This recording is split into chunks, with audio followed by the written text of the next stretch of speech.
I have a question from Elmore Van Staden, 3765. How can we know that consciousness is unlimited and endless? Why could it not simply appear or disappear out of nothingness as simply a possibility?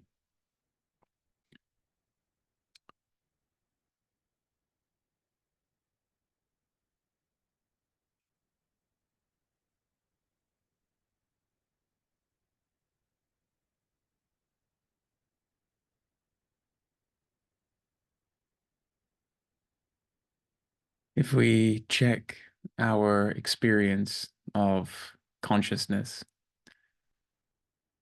and ask consciousness, do you appear or disappear? That is, do I, consciousness, have the experience of the appearance or disappearance of myself?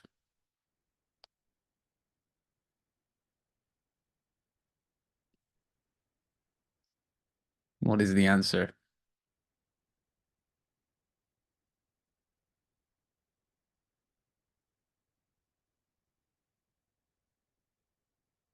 Would it be possible to be conscious of the disappearance of consciousness? What would be present after the disappearance of consciousness to confirm that indeed consciousness has disappeared?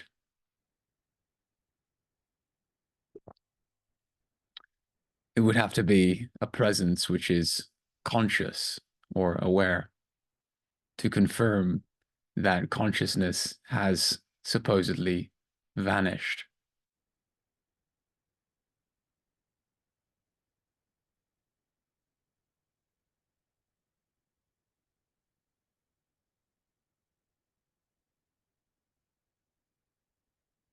And where would consciousness go if it were to disappear upon the moment of physical death for the body? For consciousness to disappear, it would need to disappear into something.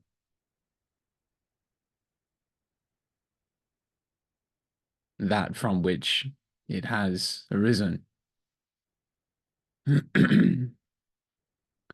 If we check our experience to find something into which consciousness could disappear, we have three possibilities for our experience is composed of three elements. Our entire human experience can be reduced into three categories: thoughts, sensations, and sense perceptions. So our entire experience of the mind, the body, and the cosmos is composed of these three forms of perception, which include thoughts, sensations, and sights, sounds, tastes, textures, smells. So we have consciousness and these three elements. So could consciousness disappear into any of these three elements?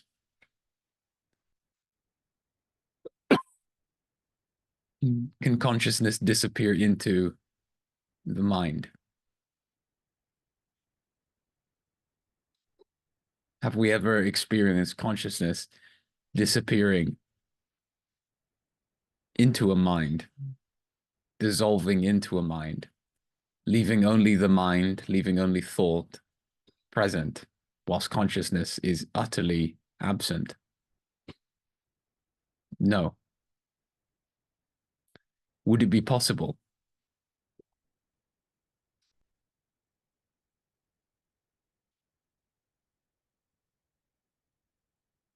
Thought is constantly appearing and disappearing. Consciousness is always that which remains present throughout the appearance and disappearance of thought. So consciousness is of a different nature of reality than thought. Consciousness is more fundamental than thought, for consciousness remains constantly present while all thoughts come and go. So could consciousness disappear into a thought which by nature comes and goes?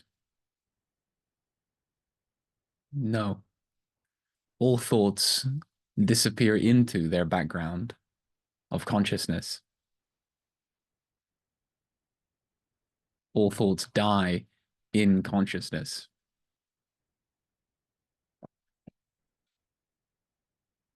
Likewise, sensations are constantly appearing and disappearing.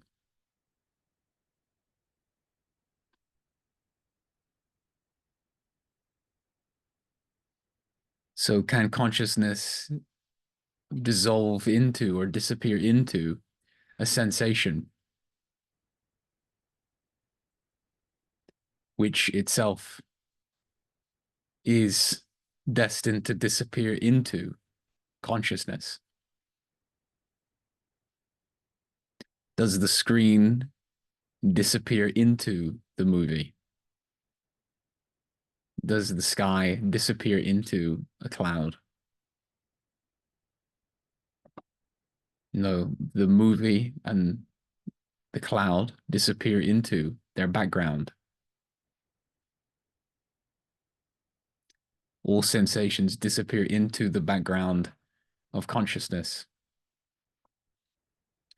Consciousness never disappears into a sensation, gets lost in a sensation such that consciousness is utterly absent.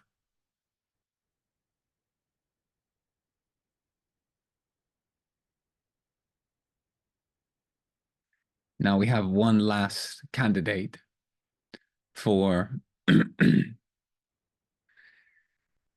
something that consciousness could disappear into, it could die into, and that is sense perceptions. And that is sights, sounds, tastes, textures, smells, which constitute our entire evidence and experience of a cosmos. All of these forms come and go, appear and disappear. The visual perception, the sight of this room, is constantly changing, constantly shifting. And therefore, each sight is coming and going from moment to moment.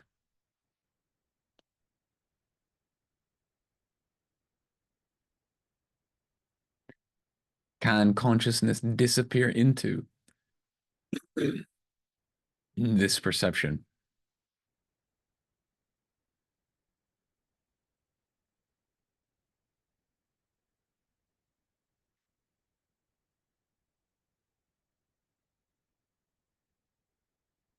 See that every perception, like the sound of this voice, disappears into the background of consciousness.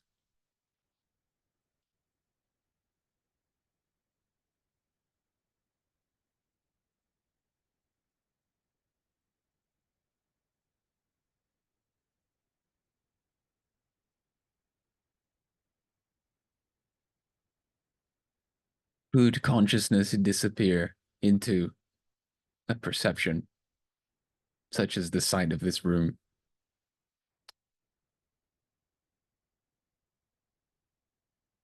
Try now to make consciousness disappear into the sight of this room.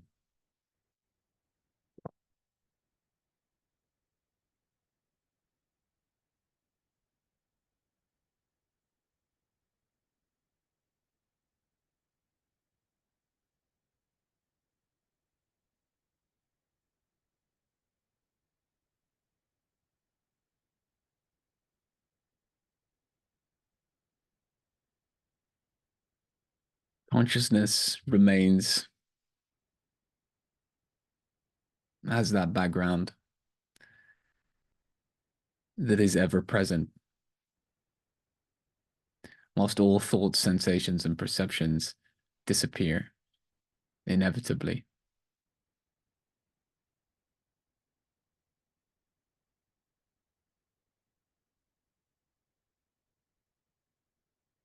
We may argue that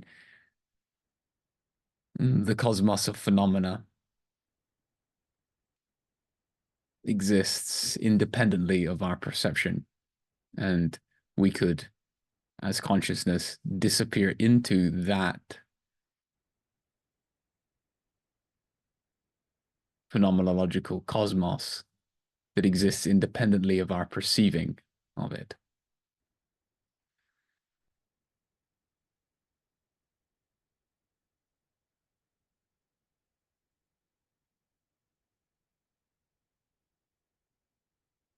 So it's evident we don't disappear into a perception, but there may be a lingering belief that we as consciousness could disappear into the fundamental reality of these perceptions, these sensations, these thoughts. And then we have to ask ourselves, this fundamental reality of the mind, the body, and the cosmos, is that fundamental reality separate from the fundamental reality of consciousness?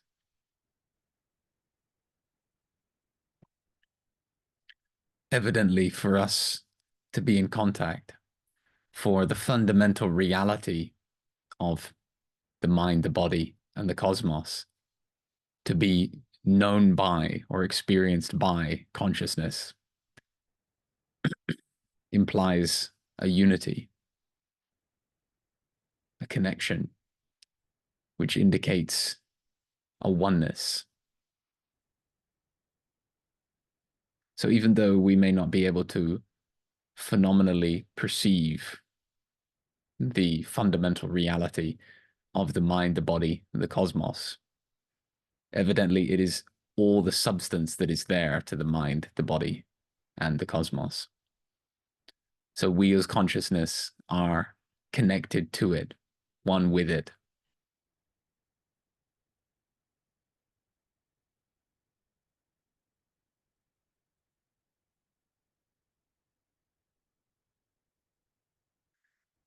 And if we ask ourselves, what is the fundamental reality of consciousness? Because the fundamental reality of consciousness is the fundamental reality of all that exists. There is only one fundamental reality to all that exists.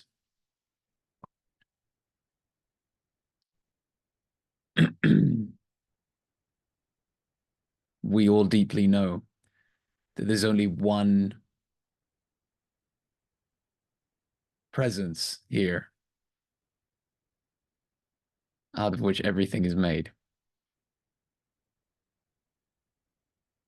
So to find the fundamental reality of consciousness in our experience is to find the fundamental reality out of which the mind, the body, and the cosmos, and all that exists is made. So what is the fundamental reality of consciousness? If we look, it is the real consciousness. It is the consciousness that really is conscious right now. We do not find a deeper, more essential presence of consciousness than this very consciousness that is hearing these words, that is the reality of itself, irreducibly.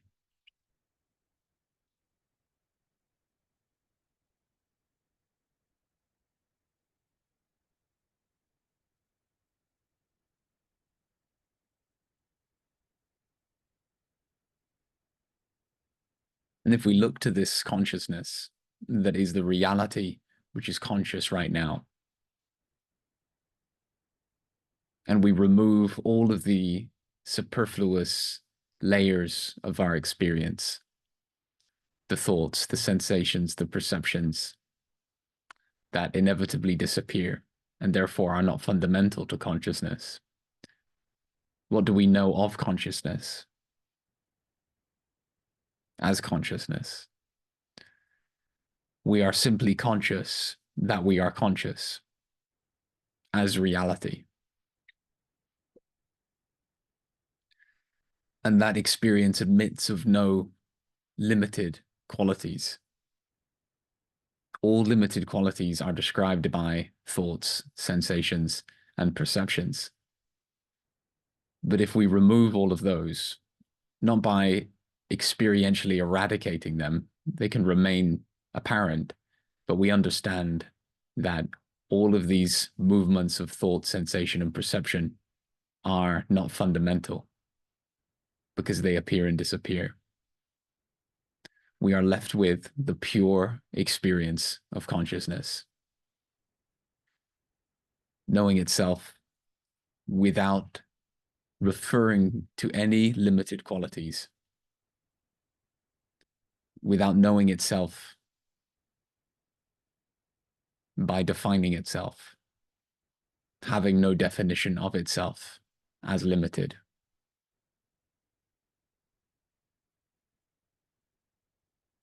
And so in that indefinable, ineffable experience of consciousness being conscious of itself as reality, we find no evidence of limitation.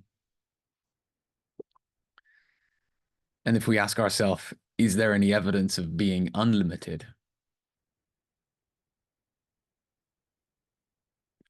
Well, we find that this consciousness is the only one present, that the only consciousness we are conscious of is the very consciousness we are.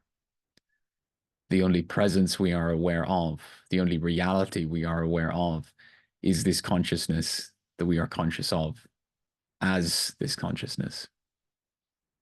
Reality simply conscious of itself.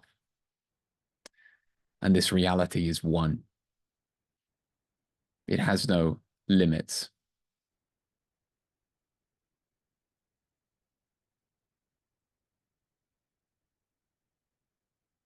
And when we intuited that there is a fundamental reality that underlies the mind, the body, and the cosmos, that we are not perceiving phenomenally, but is nevertheless there, we were intuiting that the fundamental reality of our self consciousness is this fundamental reality of the cosmos. For consciousness cannot be perceived phenomenally. It cannot be perceived as a limited form because it is not limited.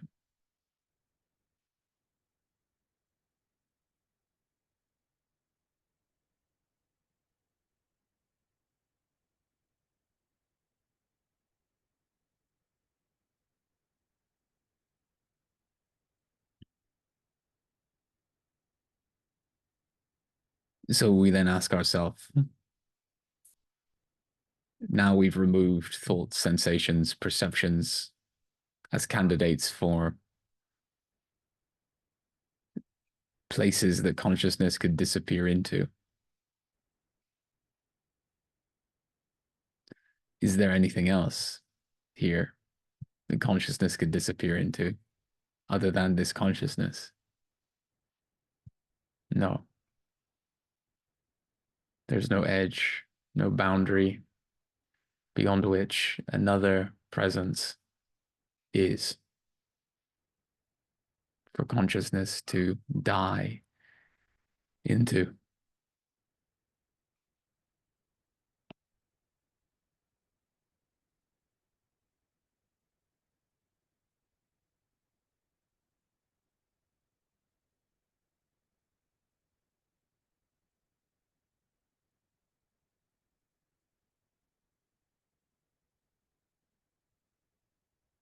In the way of using language here, it may be